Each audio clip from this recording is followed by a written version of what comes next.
السلام علیکم ورحمۃ اللہ وبرکاتہ۔ معزز ناظرین کرام، آپ کو آج اپنے پیج سے خود آپ کے سامنے حاضر ہوں۔ امید کرتا ہوں کہ آپ کا رمضان خیر و عافیت سے گزر رہا ہے، ماشاءاللہ۔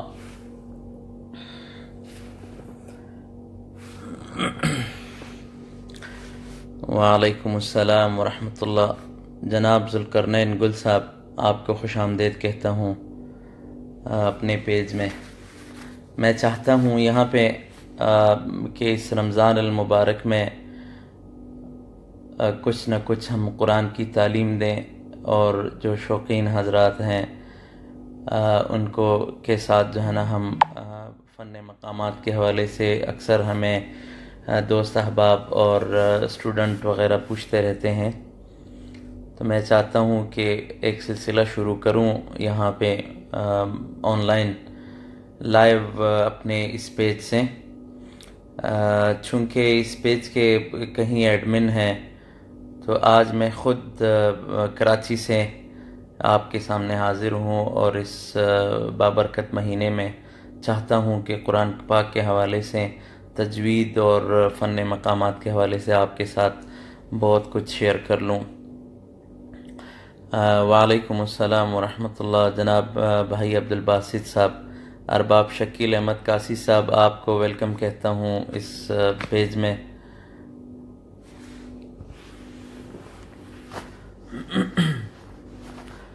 جیسے احباب تشریف لائیں گے تو انشاءاللہ ہم اس میں میں تلاوت بھی کروں گا، اور ساتھ میں ممکن ہوا تو درس بھی ہوگا تجوید کا اور فن مقامات کا۔ جناب ثناء اللہ سعید صاحب، آپ کو رمضان مبارک ہو۔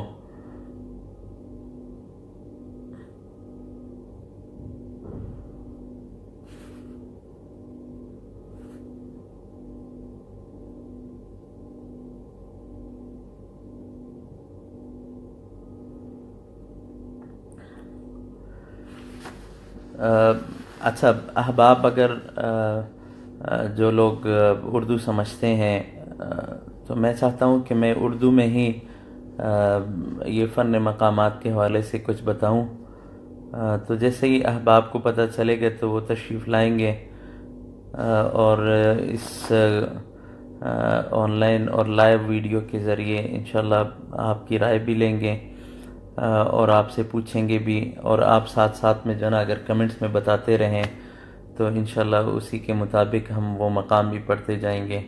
مقصد ہمارا یہ ہے کہ اس رمضان المبارک میں قرآن کی اشاعت کے حوالے سے ہم کچھ ٹائم دے سکیں۔ جناب حافظ عبدالباری صاحب، آپ کو رمضان مبارک ہو۔ ابو الامداد علاء الدین صاحب، وعلیکم السلام۔ سمرو آصف صاحب، وعلیکم السلام، آپ کو بھی رمضان مبارک ہو۔ جناب عبدالحنان صاحب، وعلیکم السلام۔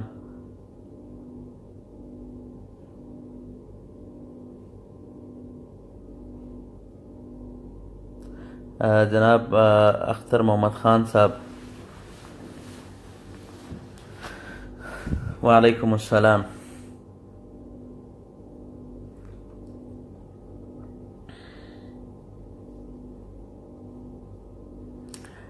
ہمارے بڑے بھائی، ہمارے استاد جناب قاری عبدالباسط صاحب نے ہمیں جوائن کیا ہے، اسے ہم خوش آمدید کہتے ہیں۔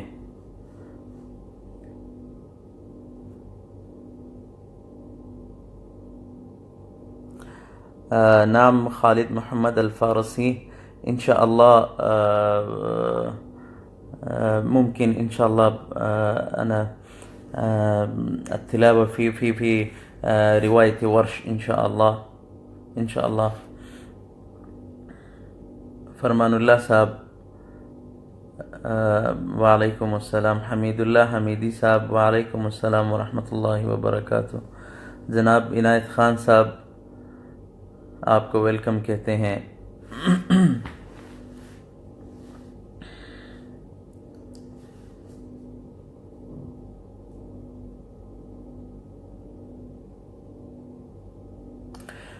جی شکیل خان دوتانی صاحب، آج کل بول نیوز پہ جو ہے نا میرے پروگرام آ رہے ہیں، اور سحری میں ایک دن میں تلاوت کرتا ہوں، ایک دن کوئی اور قاری صاحب ہیں تو وہ تلاوت کرتے ہیں، اور افطار کے وقت تقریباً اپروکسیمیٹلی کوئی 3 بجے کے قریب ہمارا مقابلہ حسن قرات سٹارٹ ہوتا ہے، اور اس مقابلے میں ہم ایز اے جج بیٹھتے ہیں، تو پورے پاکستان سے قراء اس میں حصہ لیتے ہیں۔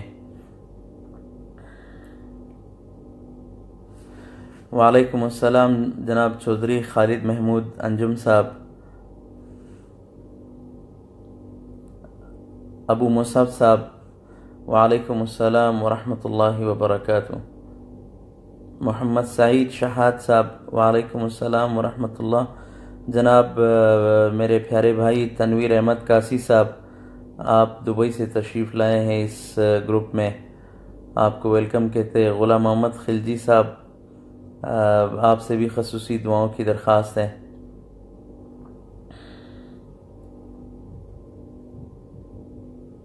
حافظ عطا صاحب، آپ کو ویلکم کہتے ہیں اس گروپ میں۔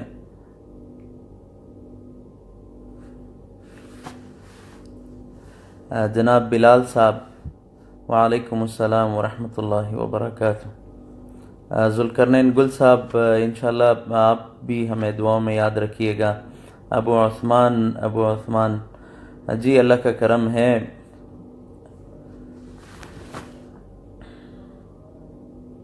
ملک دلاور قاسی صاحب، آپ کو خوش آمدید کہتے ہیں۔ From the Turkey, Isa Karsli, we welcome you on this our page. Wa alaikum assalam. Muhammad Afaq صاحب، جی آپ ضرور اس آڈیشن میں جو ہے نا حصہ لیں، اس مقابلہ حسن قرات میں۔ عبدالباسط صاحب، مقابلہ جو ہے نا یہ بول ٹی وی پہ ہوگا، یہ قرآن کا کمپٹیشن جو ہے حسن قرات کا، یہ بول نیوز پہ آئے گا۔ یا اخ العزیز خالد محمد الفارسی، الآن أنا في باکستان۔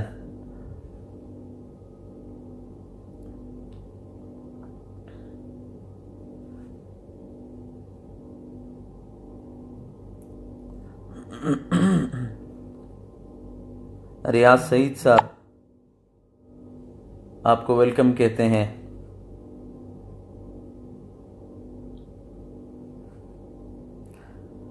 سعادت خان صاحب وعلیکم السلام ورحمۃ اللہ۔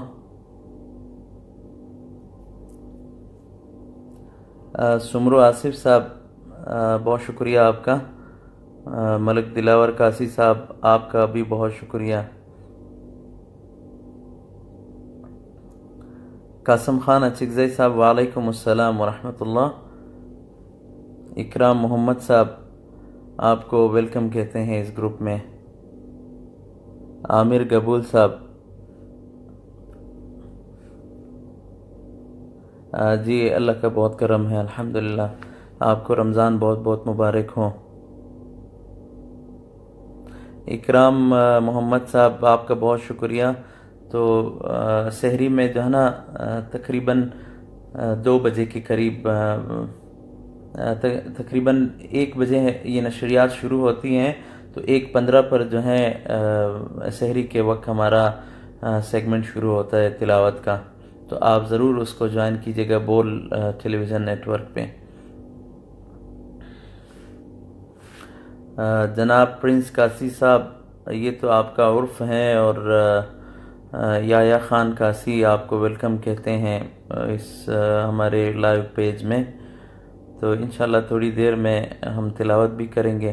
تو احباب سے گزارش ہے کہ یہ جو ویڈیو اس وقت چل رہا ہے نا، اس کو آپ اپنے پیج پہ شیئر کر لیں، تمام حضرات شیئر کر لیں، تاکہ یہ ہمارے لیے ایک صدقہ جاریہ بھی ہو، اور कुरान की तालीम की, कुरान की इरशाद के हवाले से काम भी हो, ताकि हम इसमें कुरान की इरशाद के हवाले से काम कर सकें।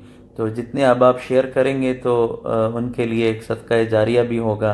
तो आप तमाम हजरात से गुजारिश है कि इस पेज को, ये जो अभी लाइव आ रहा है, तो इसको अपने आईडी पे जो है ना शेयर कर लें और अपने पेजेस पे शेयर कर लें, ताकि ज़्यादा से ज़्यादा लोगों तक ये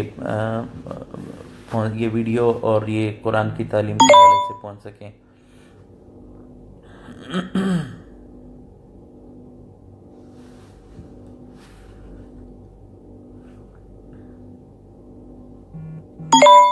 نعم أبو عقيل يا أخ العزيز، إن شاء الله الآن أنا نحن نبدأ تلاوة القرآن الكريم في هذا الصفحة، وهذا الصفحة يعني الصفحة الرسمية لي. هناك الأدمن آخر أيضا، ولكن اليوم أنا موجود في هذا الصفحة.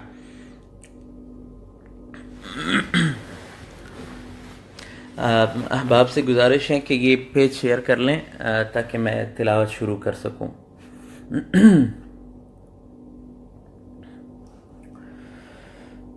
أعوذ بالله من الشيطان الرجيم.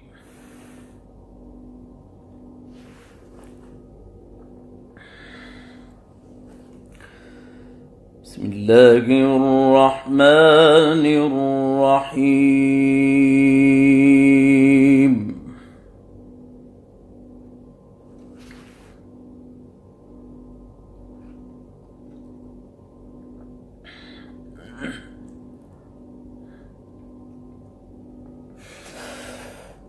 آمن الرسول بما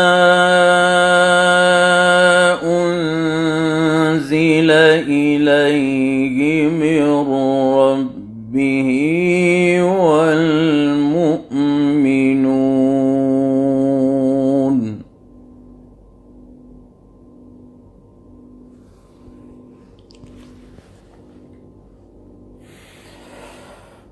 كل آمن بالله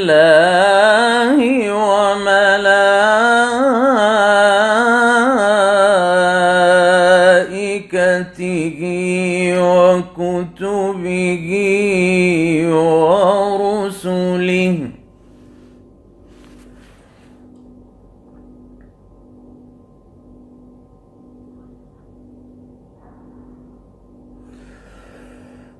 لا نفرق بين أحد من رسله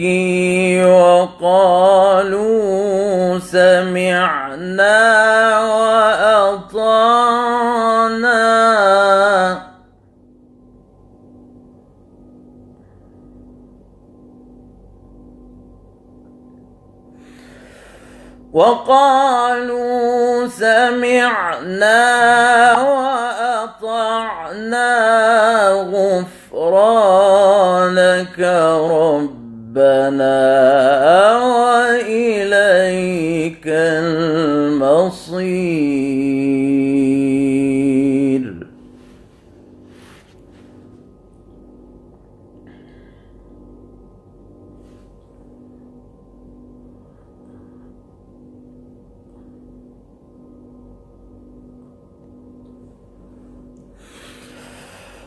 آمن الرسول بما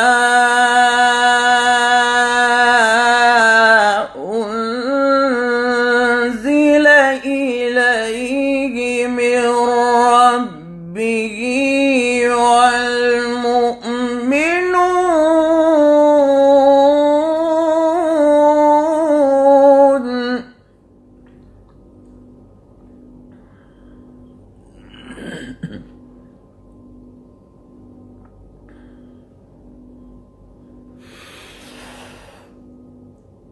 كل آمن بالله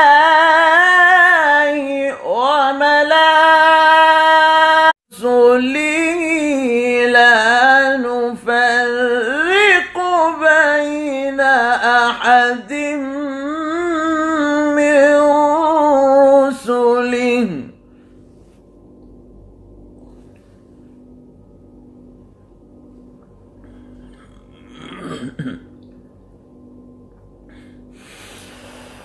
لا نفرق بين أحد من رسله وقالوا سمعنا وأطعنا غفرانك ربنا وإليك المصير.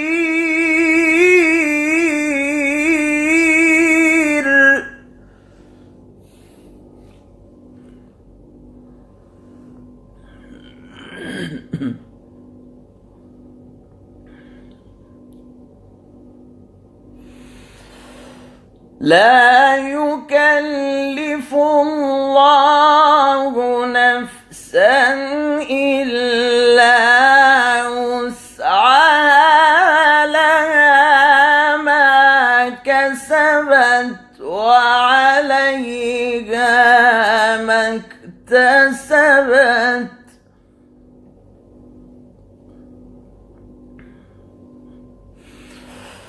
ربنا لا تؤاخذنا إن نسينا أو أخطأنا.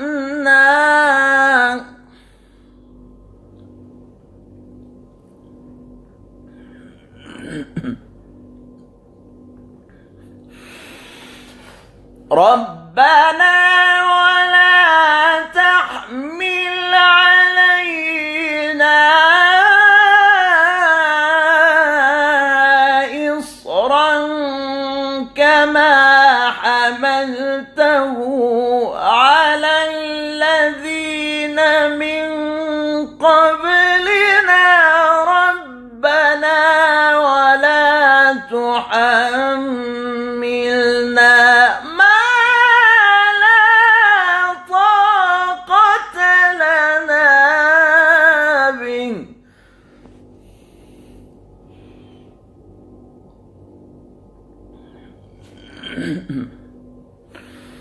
واعف عنا واغفر لنا وارحمنا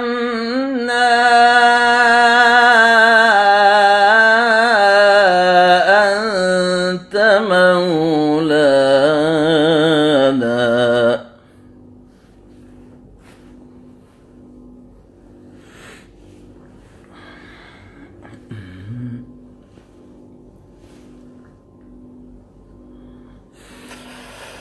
ربنا ولا تحملنا ما لا طاقة لنا به واعف عنا واغفر لنا وارحمنا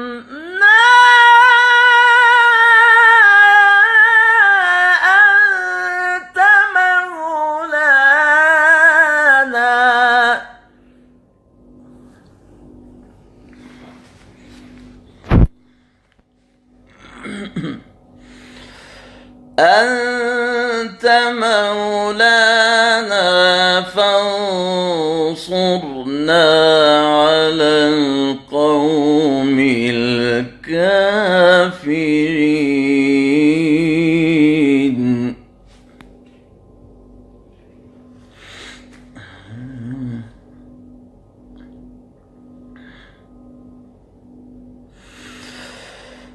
ربنا ولا تحملنا ما لا طاقة لنا به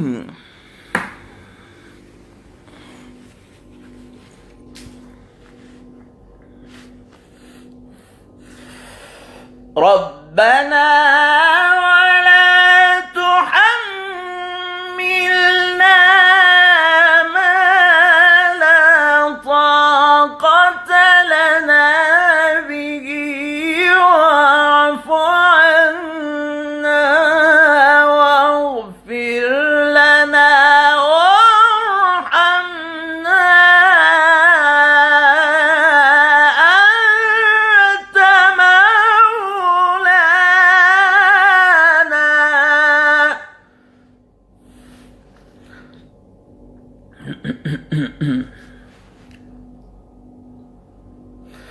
واعف عنا واغفر لنا وارحمنا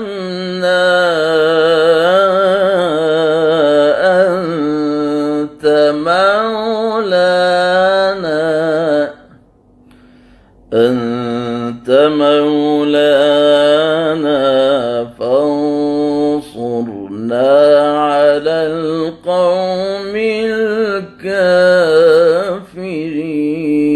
الكافرين.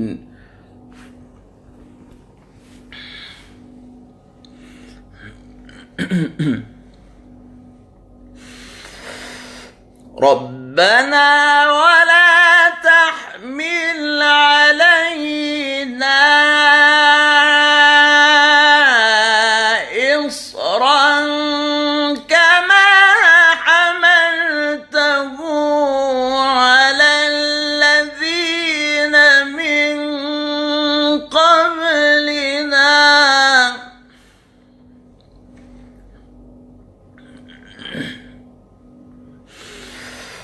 ربنا ولا تحملنا ما لا طاقة لنا به واعف عنا واغفر لنا وارحمنا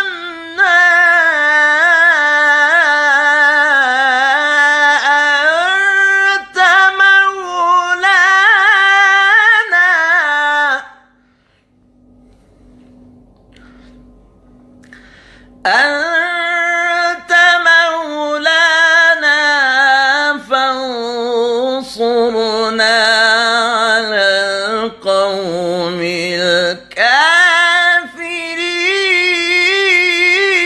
الكافرين.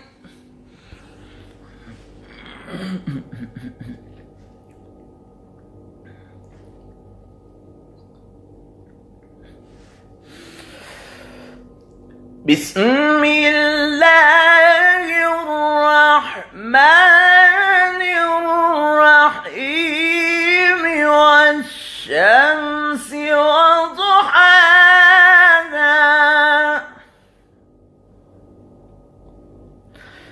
والقمر إذا تلاها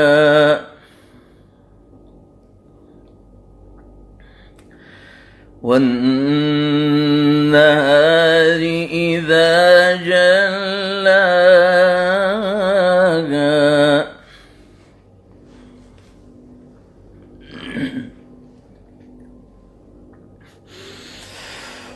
والشمس وضحاها والقمر إذا تلاها والنهار إذا جلاها والليل إذا يغشاها والسماء وما بناها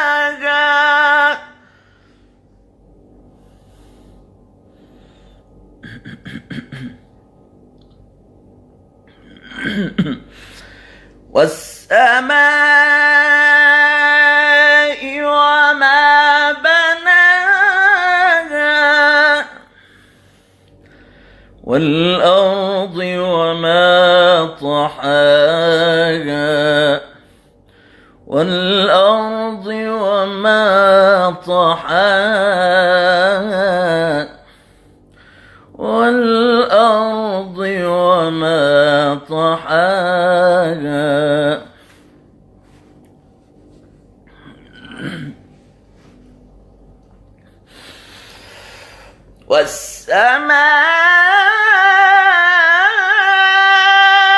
والسماء وما بناها والأرض وما طحاها ونفس وما سواها فألهمها فجورها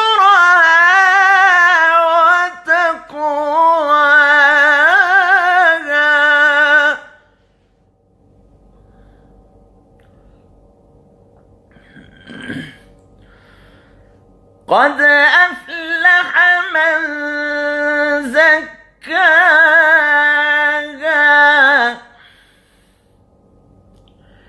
وقد خاب من دساها.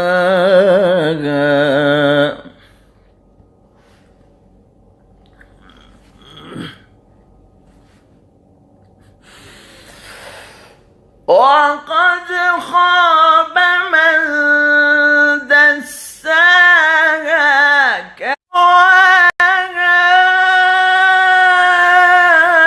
إذ انبعث أشقاها فقال لهم رسول الله ناقة الله وسقياها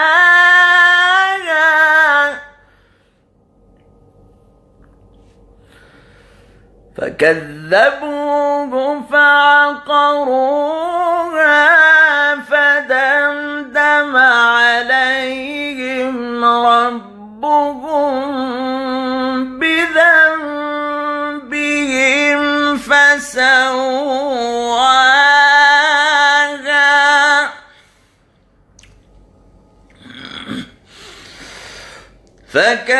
فكذبوه فعقروها فدمدم عليهم ربهم بذنبهم فسواها ولا يخاف عقباها.